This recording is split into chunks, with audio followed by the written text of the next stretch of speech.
I think one of the roughest conversations to have, and to put in actual words, is like how the black diaspora is still in slavery. How it's just as equally a rough time as it was to chattel slavery and the civil rights and Jim Crow and all of that.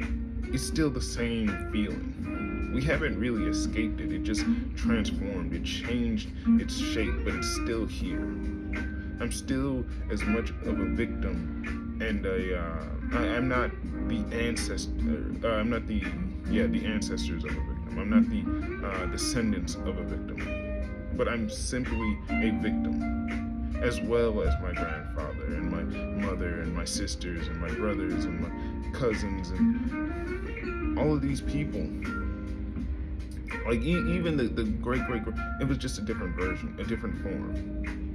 Like some liberties were granted here, but then some aren't here, and then it's just, all of it is just still enslavement. It's still enslavement.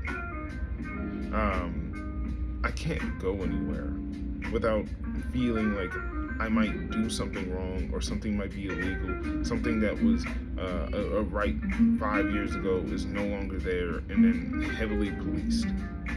I can't change my job. Like, I can't really find a career that like feels fulfilling without being extra taxing, or have to monetize it. I can't do something for fun. Like, I can't enjoy my hobby and not be particularly good at the hobby, and then figure out a way, like I have to figure out a way to justify me continuing to do the hobby in the most extreme way, instead of just like, hey, I like it. That's not a good enough reason. Like, I like it, I like to, spend my time or money on it. Well, you don't have any time. You have to work this 9 to 5, and you got to work it 5 days a week. You have to, and you use your weekends to recover, but you got to do it on your weekends. But that's my recovery time. And then I have to go back. Well, too bad, so sad, that's how it works. That's slavery. That's like the enslavement, the enslaver on Christmas Day saying, hey, we're gonna drink on Christmas Day. We're gonna drink and give you food and all this, and then forcing us to drink and drink and drink and drink, and say, no, that's what we do. We drink. That's how we live. Knowing that's not exactly how they do it, to make us feel like oh, we actually have the better deal. It's abuse. Just because it's switched from the whip to the gun, or to the mental, does not mean that it's no less any abuse. It is. It's troublesome. It's annoying that it pins families against each other, that it demands perfection. It demands zero errors in figuring out how to go through life. As soon as you turn 18, you're an adult. As soon as you become conscious and aware, you're supposed to make these decisions. And I'm like, with no safeguards, with no real like backing or padding. Just recently had any sort of safeguards even been put, and even those, I feel like no, I know that they're capable, because like they do it for their kids. It's a difference, and we accept that. We acknowledge that the quote unquote bystander is not a bystander. They're a part of the fence. See, those that do nothing are not neutral. They are bad.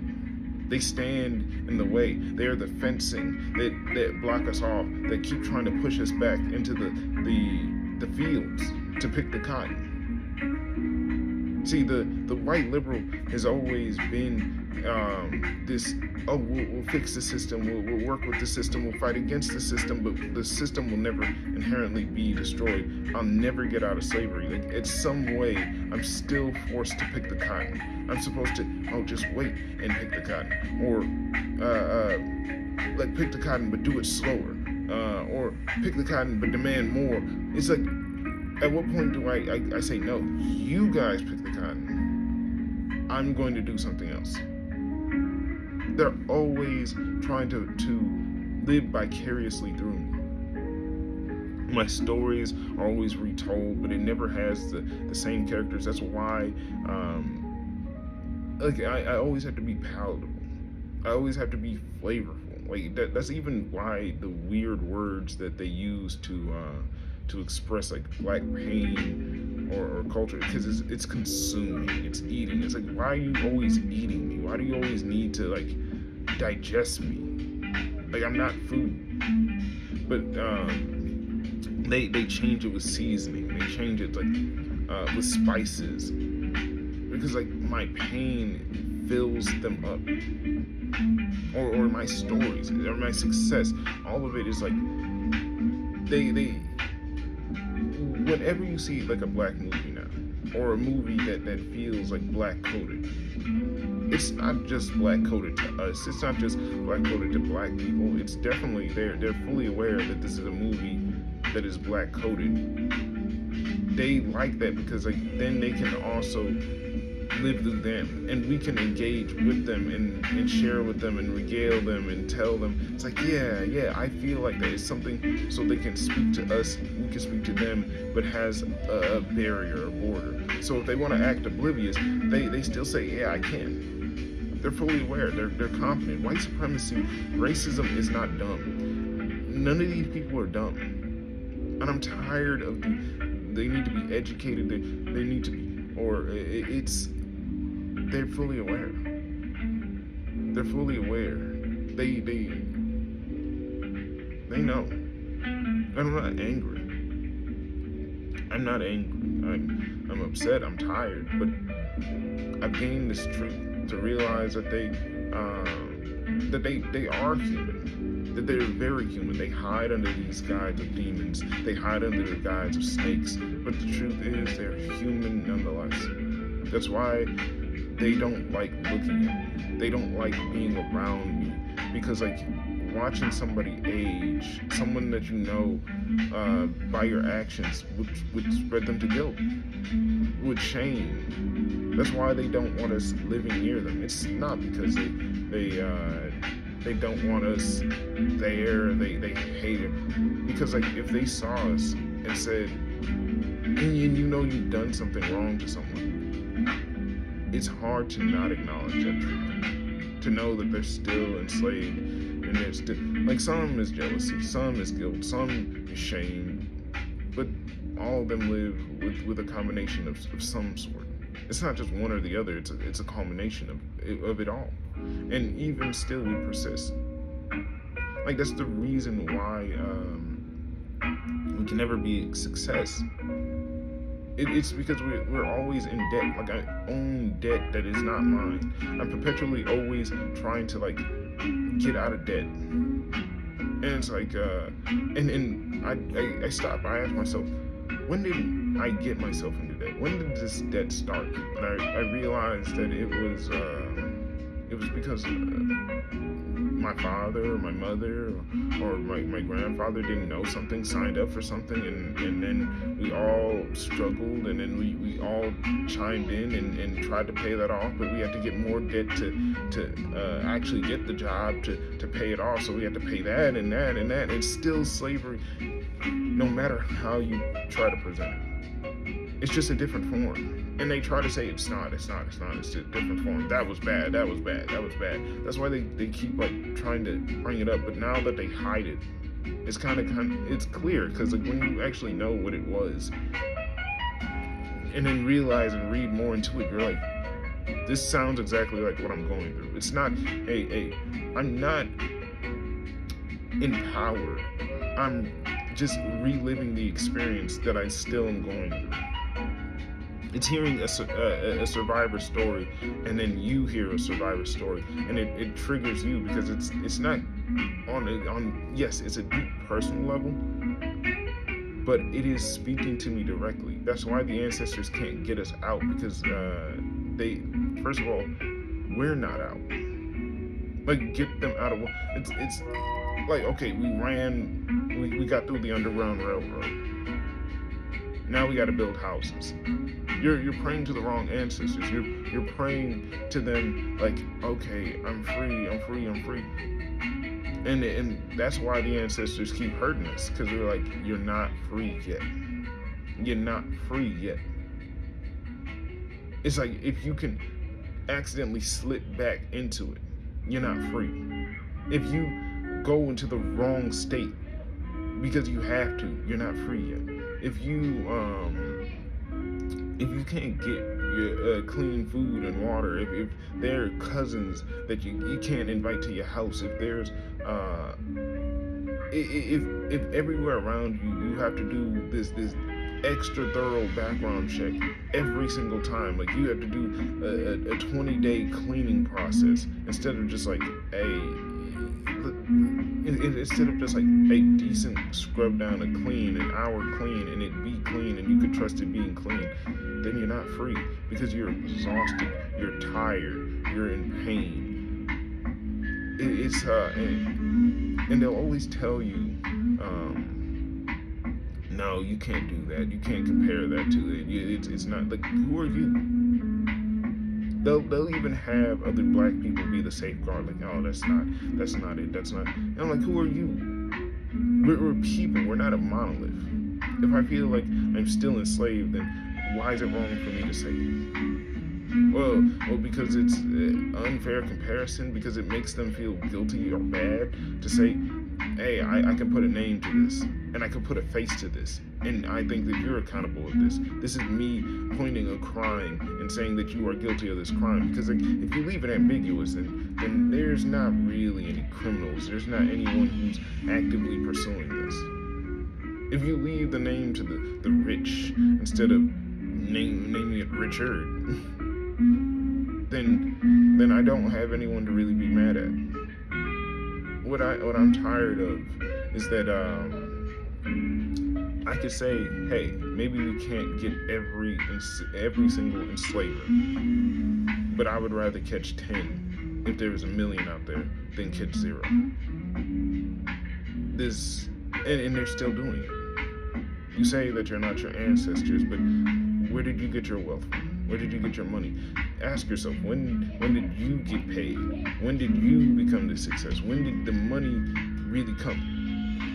Because the thing is, it's always said as it's impossible, that it can't be done. And yet, like, I see things so clearly done, like AI and other tools get made. Electric cars, no one thought that was going to get made, and you can't figure out or coin which each and every dollar that's ever been made, the amount of work or labor. So, some people that can define the dollar worth of labor, the value, could not figure out the value of each and every enslaved person. They could not figure that out. See, why does it always come to be impossible when it regards to doing right? Or the labor becomes so taxing and tiresome? When driving, being polluted, having no access to water, clean water, or food, it is not. If the world is ending, then it's not the time to sit there and despair, but it's time to get accounts. If this is the rapture, then I would rather go to heaven clean, and so I can just go to bed, than go there raggedy and have to get washed up and do all my affairs there. I'm a very practical person, and that's something that will always be of me, even in my death. That I would rather do it here, because why not do it now than do it later? That's who I am, and that's what I know a lot of black people to be. My job is not to make people feel comfortable with it. It's not to excite and become violently angry. It's not to charge or move. It is to say, yeah, I'm upset. And what will aid in that feeling? What would aid in quelling that? I'm just upset because it keeps coming back. I can't do anything without having to appease someone or meet the right channels. I don't want to be a monolith. I don't want to just like, oh, we need to just do black things. We need to just make black channels. That's exactly what they wanted in the first place. And that's like, once they couldn't directly have us in the field, then it was segregation. Then it was integration. But it wasn't equal. Like, the thing that I want is not it is not simply money. It is the freedom to access my own, like the same thing that my ancestors, freedom to choose, to follow the rules, to accept these boundaries. And if I say, hey, I think these things need to be changed, I can change them. The confidence to change them. I want the sensation of life back. I don't want to feel like I have to be a child forever to have them, or I have to be aesthetically pretty, or I need to I need to kiss up and suck up to just get to this position. No amount of wealth will ever give me that, because wealth being defined as that freedom, I deserve that freedom even if I was flat broke, if I had zero coin, if I can only grow one potato and I eat one potato every day, and then I should be able to live my life in peace if I can sustain that life. But there's always a tax on that potato that I always have to give a weird part of the potato, and it raises, it fluctuates, but I never get to say, hey, I don't want to pay the tax on the potato. I don't feel like the potato's fair. If I say that, I go to jail. Is that freedom? It's taxation's not bad. I love paying taxes. I think that paying taxes is great. Like, why wouldn't I want to take the burden away of the excess money, the excess of money, to fix something that I use already? Like, I use that every day. Like, I use the roads, the street lamps, the schools raise the people that I could be my co-workers, even my boss one day, and I want them to be educated. My problem is I don't have excess. They're never taking the excess from the people who have excess, but they take it from me. I don't want to abolish it. It's like, every time I say one thing, there's always a white liberal or someone who's not in my shoes to say the most extreme thing. And I'm like, who are you speaking for? I can speak for myself. It's the words that we use, and I'm tired of this. Every single time I say I want one thing, it's always tacked with this con, and I'm like, why do you need to tack that on? It's like if you go for a pair of shoes and they give you a ball and chain with it. There's like, oh yeah, no, you have to buy that with the shoe. Why? Why do I have to buy that? Why can't I buy exactly what I need? Why can't I buy baking soda in the exact amount? It's like I either go to a store, I'm like, okay, I gotta buy 10 baking sodas. Do you have like a deal of 5? No, you have to buy 10. It's like, I don't want to go. Like, even Costco is kind of like that. They think buying in bulk is great, and it is. But there's some points where you just need something specifically. I don't need that much. And it's very inconvenient. Like, buying in excess, and then I break something because like I'm not aware. No one tells me. They don't have it in the instructions, or if they do, it is like so. It's over-engineered, overly complex, and they know this. They know this, and they feign the superiority. Like, oh, I know that this is over-engineered, but I know how to use it, so it makes me feel dumb when I don't know how to use something. Why didn't you simplify it? Why do you have me doing 80 different things and then adding, I don't know, washing the dryer, or cleaning out the washer, the filter? Why would you have it in this confusing way? Why would you put the directions printed on the machine? Why is the machine just aesthetically white instead of having these things? Why are they so expensive? Why are there different brands, and the brands don't have like a set of quality control? Why? It's like there's so many things that I know. Like I know these answers. I don't need someone to go, well, why? Because of Kevin or this. No, I know why. But I'm also tired of people being upset, and then their upset nature doesn't solve anything. I'm tired of people being upset. Like I want people to be functional, not upset. I want people to be practical, but not upset. Because all I've ever experienced was white rage. All I've ever experienced was white indifference or white fragility, where it's like they'll love to take up causes or do all this, but you know what? I want white people to focus on white people. I want them to hold themselves, like figure out what are we gonna do if we catch a racist in our community, and let that be a conversation between themselves.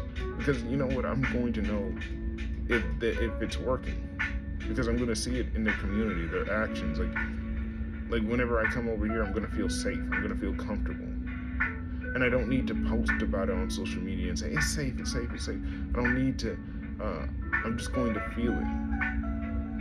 People are going to come back to me. They're going to tell me. They're going to be like, oh, really? And I'm going to try it out. I'm a confident person. But like, no, when you're confident in your thing, when you're confident in yourself, a tested confidence, it seems like you're like not laid back, but you don't need to do any extra work. You trust and know that it's going to work, and you're confident in that. But it is, it's true that people aren't. That's why they brace you. That's why they say, oh, okay, this is great, or oh, that's surprising, that's shocking. Like, no, they know. That's why they show the pretty parts. Racism plagues my life. I'm still enslaved. I'm still, because I can't go anywhere. I can't go to the places that I like. I can't take my girlfriend to things that I would like to do. I always have to find like an equivalent. I just want to wake up one day and look down on my phone and see the bills paid. I want to see that like my work is actually acknowledged, like the work that my ancestors did. I can't just acknowledge my own work and forget them and say, okay, I'll acknowledge them if no one else. I need people to see the work that was done, the disadvantage, and an action that goes accordingly. Not just, I'm sorry. I need the action going towards it, like Simone D. Has said. Like, I hear a lot of I'm sorry's or acknowledgements to certain things, very selective things. But unless they're actually done, until one day I wake up and I check that my house is paid off, and I didn't have to work myself 50 years. When I see the insurance policies that my grandparents and what's it called, and ancestors had paid on actually got fulfilled. You're not gonna get it all, sure. That's true. That's the unfortunate reality. But you know what? I say that I'm tired of people already before we even start give me this defeated answer. We're not gonna get it all. Then get what you can. Do what you can. Like, give it a genuine try. Oh, it's gonna be confusing. Yeah, of course. You've been holding off on doing it for so many years. Maybe if you fixed it, maybe we can find more things. The moment that that you keep holding back and waiting, the more we're gonna lose. And the more is possibly not going to be fixed at all. My job is not to give you this, okay, you did it, cheers. You're not going to get that. Yeah, your life might be forever that, and then no one's going to remember you. But maybe you don't want that. Maybe that is the thing that you would want the most. Because why would you want to be remembered for, hey, I spent 20 years as a total spoiled brat, and then I finally did what I was supposed to do. and then what's it called? People praise me as a hero. No, you're not a hero for doing that. You're not a hero. You're never gonna be remembered as a hero. You shouldn't be a hero. That's not what a hero is. You'll be, what you will is be talked about as a person, as a human. People remember you in their communities or talking about you. It's like, I remember Brad, yeah, Brad, or Brian, and he was a cool dude. He had this fun party trick, yeah. He came home from work, he would sit down and laugh or joke with you, or show you a cool bottle trick, or he would do something with a tech deck. It's like, oh man, I miss him. It was fun. That's what you're gonna get. And that's the best thing that you could ever hope for. And that's probably the best thing in the world. That's why everyone feels off, because that's what you deserve. And I'm trying to say that's what you're gonna get. You want something else in life? You want someone to put a moral, a statue? You could have a statue raised with you right now and you're not gonna be satisfied. So what is the difference? Yeah, whatever you get is what you got. But if you do it doing the right thing, or what you feel like is the right thing, doing something that feels fulfilling in your life, don't worry about what the reward is. Because the reward isn't for you. They don't mourn people's death or have these things because they're sad. They do it to be like, yeah, I want to see his face. I want to remember. I want a place to talk about him. That's for me. Statues are for the living. Statues are for those that didn't get the pleasure of seeing you. So like something to talk about. Like, yeah, that's a picture of my friend. And I remember what we did together. Just another way of talking about themselves. Said. But am I trying to make it more pleasurable to people? Am I trying to make something more palatable? No, I'm tired of palatable. I'm tired of people using this name like they're eating me, they're consuming me. Like, I gotta make my story. That's why they like animations. That's why they like story times. That's why they like the movies. They make it sad. They make it quiet. They because like if you just say, hey, you did this wrong. You did me wrong. They don't like to look at you. They're human. They don't like to look at you. I know I said it before, but they don't like those things. They don't like looking at you just being a person. They like looking at you sad, looking at you mad, looking at you angry, looking at you bitter. Like, if that's the emotion that you feel, live the emotion. I know that we in the community say, like, don't let them see you down. That's true. Don't let them see you down. But if you're crying, that's not down. That's not down. That's emotion.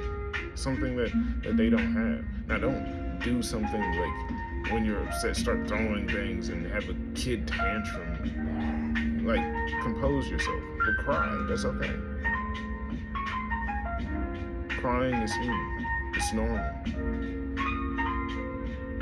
Just things that you can't do.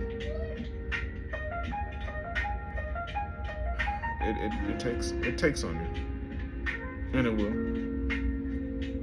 But let's not deny the truth. To sum this all up, let's not deny the truth. Let's not act like we can go everywhere. That there aren't states in this country that you can't that you can just go to. You have to know somebody. You have to be in contact with them, and even still, you might just get killed because they feel like there's too many of you. And that's the truth. That they don't like to see you in high-end places, and you shouldn't go to those high-end places. It's not there because they feel like that is what's it called? There because you sold out your fellow black people. You done something. You thought they now see it as like you trying to replace them, and they could tell like you did all these wicked things. So now they don't feel any guilt casting you aside or casting you out. That's why you can't beat fire with fire. Like, don't use the same techniques and then get there and think that you're gonna outbeat them because they have more experience on you. That's why I don't want to ever, like, I do want to get rich. I do want to get into prominent positions. But if I did, I would never interact with people that I know did things unethical. That I'm not going to try to convince them because they know that they're very educated, that they're humans. They're very attractive. They're very smart and cunning. And I'm saying these things not it's to acknowledge them as people. The thing that I think that white people fight so hard to kind of to forget, like they want you to be so angry that you start to curse them out into this other thing to give them this justification to not see them as a human. They like the allure of not being human because like it does get to them. These things work. These tactics work. These things burden their soul. And you're like, they don't have a soul. They don't have a soul. Look, they eat us. They do this. They're human. And the truth is, we see them do these terrible things. And when I see us do these terrible things, I get mad. I get mad that both of them do it. I don't view them as anything different. And I'm go, oh, they're eating people. Yeah, we know they do that. No, I go, they're eating people? The same way that I'm going, they're eating people? The only reason I have any hyper-infliction with black people is because, like, I learned to do that. It's not that I don't see them, like, I get there's a different connotation. I do treat black people in a different way. But I also am mindful of just like how much I let them slide on things or how much like I hold them to. And I do the same with white people. Not like I don't treat them one to one. It's unique, case by case. I treat them human. That's all I'm getting at. I treat them like a person, and that's why I think I'm hated and loved. Hated is just a form of love. That's why I think I made it far, because like I've always been able to recognize that they're still human, still to look them in the eyes and say that they're human. No matter how messed up that they do, they're not some ancient Babylonian spirit that they still are. And what they're doing is going to take a lot, like the greatest pain that comes from this is that this is a human action, and this could be remedied by human recourse, but it's going to take a long time, and that's, but I could see it. That's why I guess I'm making this as like a hope, like, hey, like, I know the secret, I know the game, and like, if I finally get some peace, I know it can be done. And I will speak about it for 1,000 years. I'll speak about it for however long. Like, I just want some peace. And if I can get it, then I could articulate to others that it could be done. Not just one, like, you can give me peace and then be like, oh, okay, and then I will talk about the others. And if you take that peace back, then I'll say, yeah, they took it back. Like a reviewer of peace. To say, is it true peace or is it appeasement? Are you trying to, is it a bribe or is it peace? I'll say until the point where I can't. If I say, hey, I can't. My bias is too much. It's glaring in my eyes. I'm no longer thinking authentically. Then I'll say that as such. Like, I'm not the peacekeeper. I'm not the only one that could tell. I'm not the only one with the eyes. There's nothing special about it. It takes hard work. I'm a hard-working person. But one day I'm going to be like, I work hard so I can play hard, so I can sleep hard. And one day I'm gonna want to play. I'm gonna want to sleep. And then, yeah, maybe I come back and I want to work hard again. It's a cycle. And then at the end I die. Like loop-de-loops in a roller coaster. That's why I do this. like an open invitation. Like, prove me right. Don't prove me wrong. Prove me right. Prove that that the world is a good place, like I believe it to be. That I don't have to beg or plead, but I can ask. These things can be done.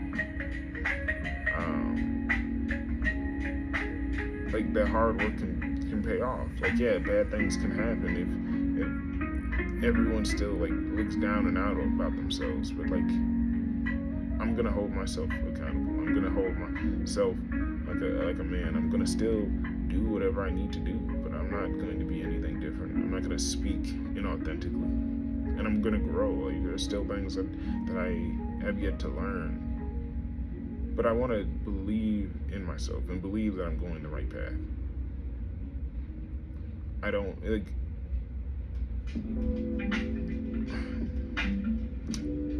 I guess I have no other words for it. I guess it's just hope or faith. I was always taught to be a faithful man. To see the good. Like, I say, I can see good in people. I can recognize, like, hey, yeah, there's probably good in this person. Not for me, though. Like, this person is gonna harm me, but I can see that a serial killer could be a good father. I'll be like, yeah, I can see the good in him. Still gotta put him down. Seeing the good in people does not like mean that they had nothing wrong with them or anything bad. It's just saying that I see them as people. I see that their potential to be good, the potential to do stuff. Like, I guess just to beat a dead horse. There's no monsters, there's no demons, there's no angels or devils, other than the ones that we contribute the name to. The action is for us to decide. If you want to say mine is angelic, then it is. And you want to say it's devilish, then it is. That's for you to decide. Even the action contributing to a animalistic nature, like wits of a I don't know, snake or an elephant or gracefulness of a swan. All of it is just names that we have contributed, a beauty that we have recognized and accepted. That all of those are still a very human concept, because if you were to ask a swan about the other gracefulness of another swan, that they could not respond to you or ask you or answer you. They would simply do what it does. Like a elephant will have the greatest of intellect, but if we think that peeing outside is something that dumb people do, then you will watch an elephant pee outside and then say, does the elephant have the intelligence of an elephant? All of it to just be that we are human. And human is a name that we have all just contributed to and accepted. To call us anything else, I think, is a disservice. With that being said, I think